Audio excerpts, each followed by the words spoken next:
This is your buttonhole foot. You want to plug it into your machine. Notice it has two sides to the plug. You want the little arrow part facing you like this. Plug it in right there firmly. Next, we need to put the foot onto the machine. So let's take off the regular foot, put it down in the accessory tray. Then, making sure that we don't have the threads underneath the clamp, put the little bar right under there, lower your presser foot, and it's right on. Now we need to get this thread through the hole on the foot. So put a piece of fabric under here like this, do needle down, needle up, and press our foot up, pull your fabric out, and we've pulled that thread through the hole right there. Now to do a buttonhole, you need to have a stabilizer like interfacing between the two layers of fabric. That'll make sure the buttonhole forms well and works well. But you can also do it like I like to do it. On the front placket of a shirt, you can fold your fabric twice like this. Just make sure you cut extra fabric. And the 3 layers like this will give adequate stabilizer. Plus you have a finished edge on the back. That's how we're going to do it today. Now we go into sewing.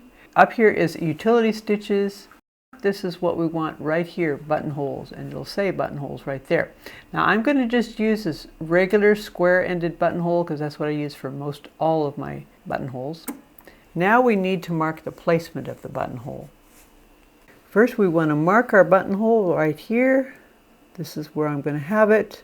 And then we mark the starting bar tack right there. You don't need to mark the full length of the buttonhole because your machine will know where to stop based on how we set it up. Now we need to measure the length of the button right here, and it looks to be about 13 millimeters. So if it's between millimeters, go up to the next larger one because the button does have a little bit of thickness.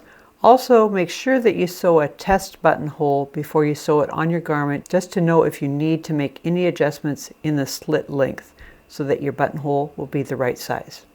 Now, over here is the slit length.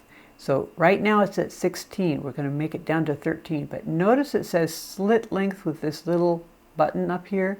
This is density, so you can make it more dense or less dense, but still the same length. But let's go over here to slit length. I'm going to go down to 13, like that. That's all set up. Now notice I've made the marks small enough and light enough so that the thread should cover up the marks on the fabric. So you don't want to have really big marks. Also, you want to have a pen that you're using that disappears, either with an iron or washes out or brushes out. So put our fabric underneath the foot like this, and I can lower the presser foot and push it a second time so it just hovers, and that way I can move my fabric around until it's just in the right place. The long center line of the buttonhole should be right underneath this center part of the foot, and there's also a matching part right here. And then we also want to make sure that the needle is going to come right into the bar tack line right there, and I'm just lowering it by hand using the hand wheel. It looks like it's just about right. Make sure your threads are off to one side because you want to hang on to them a little bit when you get started. Now it's also important that this arrow is meeting up with this notch right here. In order for the buttonhole to form correctly, you want to have those lining up right there. Making sure that it's parallel here. Let's put the presser foot down like that. And then when you get started, just rest your finger on those tails. That'll make sure that they don't get caught into the buttonhole, just for the first few stitches. Push your start-stop button.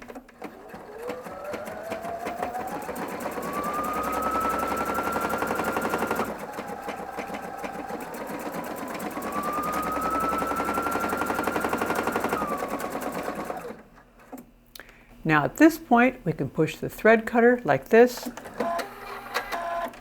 cuts the threads and pulls them to the back like that. Now the long thread tails are your beginning thread tails. You can cut those right off, right down to the fabric like this. The machine has automatically tied a knot, but you don't want to cut your threads too close to the fabric. So what I like to do is pull these ending thread tails between the layers like this, using a darning needle. Pull them through just like that. Then you can trim them about 1/4 of an inch away. And there you go, you have your buttonhole. Now it's time to open that buttonhole and test it with the button. So guard the end of the bar tack like this so that you don't accidentally cut through that when you use your seam ripper. We'll start down here at the bottom, go up like this, then flip it over, reset your pin. You can see where you've already started cutting it. Again, go down to the end, making sure that you don't cut the threads, just the fabric. Now there's these extra threads in here. We want to clean those up a little bit. For one thing, you don't want to get a button caught right there. It could cause pulls on either side of your buttonhole. So let's clean that up like this. Now let's test it with a button.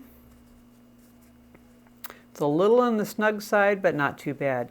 But since it's snug, you can increase your slit length by pressing it like this to 1 more millimeter, and that's going to give you a little bit more room in that buttonhole.